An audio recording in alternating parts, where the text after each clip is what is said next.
back to another edition of the Coach Godwin Show. I'm your host, Coach Godwin, all-time leading scorer on the University of North Florida, and also author of that great new book, Everyone Hates a Ball Hog, but They All Love a Score. All brought to you by JumpStartHoops.com, the ultimate source of basketball training. Today we're going to get into something that I think you'll find very, very interesting and enlightening. It's my be quick but not in a rush theory. It's something that I had to actually do myself after my ankle injury. I wasn't able to compete at the level that I was accustomed to, especially in high school when I was just running up and down the floor and had all my athleticism. I had to break down the game, and I had to find out ways to compete. And that's when this whole process begun, and as far as JumpStartHoops.com and being able to figure out these different ways to excel and score. So here we have it. It's be quick but not in a rush. Number one, I came up with a little speed theory, and if you can just walk with me for a little bit. Think of yourself as a gear shift. Okay, your 1 speed is walking or standing still. Your 2 speed would be your light jog. Your 3 speed would be you running. And that 4 speed would be your acceleration. So as fast as you can go from A to B, your top speed, your acceleration. So think of yourself as a gear shift. All right, first. Obviously you have 4 speeds. In order to become effective in the game of basketball, especially when you're talking about scoring and being a point guard, I mean, no matter what position you are, but this is especially helpful for guards. You have to learn how to control these 4 speeds. For example, I look at the game of high school, college, and NBA. One of the things that you notice in the game of high school and a lot in college too is a lot of the guards, point guards, they'll get the ball and they'll go right into their 4 speed. And there's a problem with that. And the number one problem is in your 4 speed, which is your top speed, you have no control. It's like driving a car at 140 miles per hour. You can't turn on a dime. You can't turn at all. Your only option is to really go straight. That's because you're at your top speed.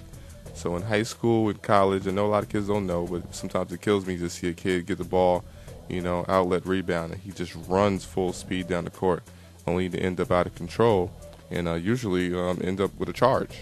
All right, that's because he doesn't understand how to control his speed. He doesn't understand my speed theory.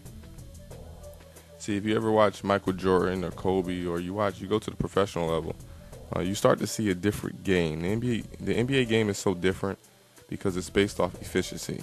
All right, these guys are a little bit older now. A lot of them are past their glory years as far as athleticism goes. And these guys want to find out ways to still be efficient, put points on the board, and entertain. So a lot of times, especially when I was younger, I used to always wonder why Michael Jordan was so unstoppable. It's like every single time he got the ball on the break and it was one-on-one, he would always score.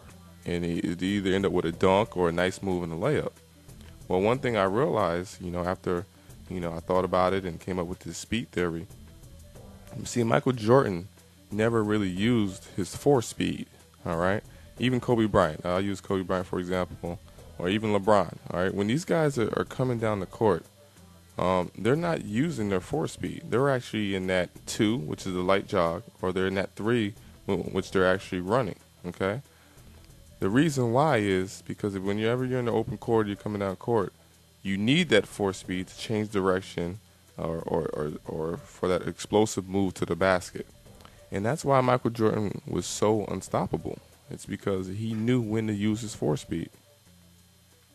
I think an even better example, and probably a guy that I just love to watch him play, is Chris Paul. I mean, Chris Paul is unbelievable when you talk about using the speeds, all right? He comes down court, he's usually in his 2 to 3, come down court, not really going fast. And he gets that pick and roll from Tyson Chandler, and he picks his spot. And as soon as he sees the spot, he goes right into his 4 speed.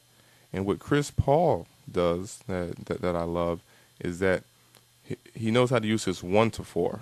1 to 4 meaning that walking or standing phase, right into his acceleration. That is the most powerful move that you can do in a game of basketball. Why? Because as a defender, if I'm defending you, all right, I'm basically trying to stop you from penetrating. I'm trying to guess which way you're going to go. And according to my guess or my ability or my lateral speed is dependent upon how good of a defender I am. So you see a great defender, it's a guy that always stays in front of you. It's a guy that gets steals. He's in the passing lane. He gets blocks. But it's basically anticipation, all right? That's what being a great defender is about. It's about you anticipating what's going to happen and you being right the majority of the time. Of course, you need athleticism. I mean, think about guys like Bruce Bowen. The reason why he's so good is because he concentrates on defense. He's great at anticipating. He knows a lot of, the nuances of defense. But he's good at anticipating. He's good at studying you and knowing what you're going to do. To circumvent that, the speed theory, 1 to 4. See, one thing about Chris Paul is there aren't many people as quick or as fast as Chris Paul, all right? And even if you were as quick or as fast as Chris Paul, you don't know which way he's going to go. He's in control of that, all right? So using that 1 to 4 is very, very powerful. And that's why I encourage you guys to when you're practicing in that off season, get into your triple threat, all right? Learn how to explode to the baseline. Learn how to explode to the middle, all right? Learn how to pull up after your explosion. But learn how to use your 1 to 4. Never give away your four right away. Never. All right? And your 4 is what you keep in the back pocket. You use it to get out of trouble. You use it to get out of double teams. And you use it when you are ready to score. There's no reason you should be in the back court receiving the ball and dribbling your fastest, your hardest to get down court. There's just no reason for that. All right? People are going to fill the lanes. Everyone's going to be running around you. Let them run fast, so the options appear and come up. See, there is a difference between quick and fast. All right? Quick is basically what we're talking about right now. That's why this is titled Be Quick But Not in a Rush.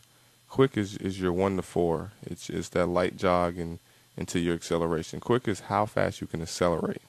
All right. Fast is just how fast you can go. Like they say, some people are saying now that LeBron may be one of the fastest guys in the game of basketball. That means that he can get from one part of the court to the other part of the court probably faster than anyone.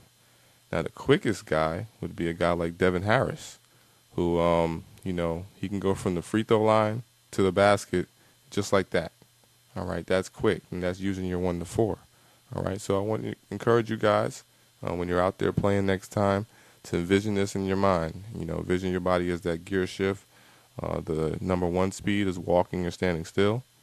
Number 2 is that light jog. All right, number 3 is you actually running, and number 4 is that acceleration. All right. Until next time, be quick, but not in a rush. Always use your acceleration. And if you have any questions for me, as always, it's Coach Godwin at jumpstart33.com. That's Coach Godwin at jumpstart33.com. Log on to the site, and don't forget to pick up that book that everyone's talking about, #1 seller. Everyone hates a ball hog, but they all love a score. All right, see you next time. I'm out.